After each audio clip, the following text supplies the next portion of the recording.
Let's be real for a second. You've seen it absolutely everywhere. The promise of the side hustle. Easy money, passive income, financial freedom, the whole deal. But if you've ever actually tried to chase it, you probably know the reality is, well, it's just a lot of noise. Today, we're going to try and cut through all that crap to find one simple concept that actually works. So, the piece we're looking at today kicks off with this really bold, almost infuriating claim. Starting a side hustle is easy, actually. Now, if you've ever tried, that probably sounds like a total lie, right?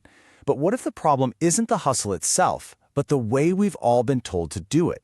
So before we can even get to the right path, we have to understand the wrong one. The one that's turned into this massive online fantasy that's probably doing way more harm than good. Let's unpack this whole passive income lie. This slide just captures the disconnect perfectly, doesn't it? On the one hand, we're sold this dream. You, on a beach, laptop open, the money just rolling in. But for so many people, the reality is this: a phone screen just filled with spam, noise, and a ton of broken promises. And these are the usual suspects. You've seen them, I've seen them. The AI-generated ebooks that promise to make you a best-selling author overnight. The crypto opportunities that pop up out of nowhere. And of course, the endless bot comments you see under every single finance video.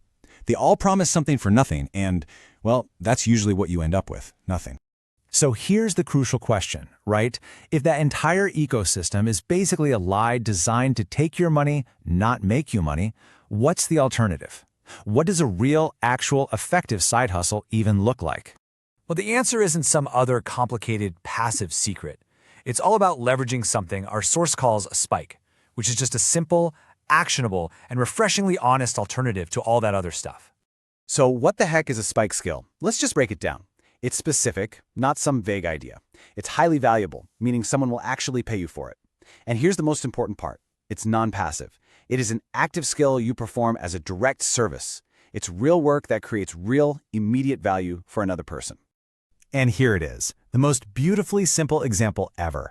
Pressure washing driveways. Look, it is not glamorous. You are definitely not going to do it from a beach, but it is a perfect spike skill. Why? Because it's specific, it provides undeniable value. Who doesn't want a clean driveway? And someone will absolutely 100% pay you to do it. It's real. Okay. The concept is simple enough. Pressure washing. Got it. But how do you find your version of that? How do you find your pressure washing skill? Well, it turns out there's a pretty simple 3-step approach you can follow. All right, step 1. Take an honest inventory of what you're actually good at. And I mean anything, no matter how small it seems. Maybe you're amazing at organizing messy closets, or you're the person everyone asks to proofread their important emails. Step 2, isolate the spike. Look at that list and ask yourself which one of these skills solves a real, tangible problem for someone else. Which one gives them that clean driveway feeling of relief? And then step 3, just offer it. Seriously. Don't wait to build the perfect website or business plan. Just tell a few people, hey, I can solve this problem for you, and see what happens. So we have this really practical tool, the spike skill. It makes sense. But this whole conversation kind of begs a bigger, more uncomfortable question. Why do we all feel this immense pressure to find one in the first place?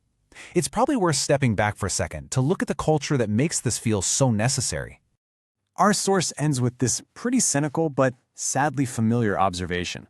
We're living in a time where there's this incredible pressure to monetize every single talent we have. This feeling that our hobbies aren't even valid or interesting unless they make money. And look, the economic pressure is very, very real. A spike skill can absolutely be a financial lifeline for someone, but we should also be honest with ourselves. Is this relentless push to turn every passion into a product, is it actually good for us? Is it good for our society? So yeah, find your spike skill. Use it. It's a great tool. But as we all get better and better at monetizing our talents, let's not forget to ask what might be the most important question of all. When every single hobby has a price tag attached to it, what happens to the joy of just doing something because? What do we all stand to lose?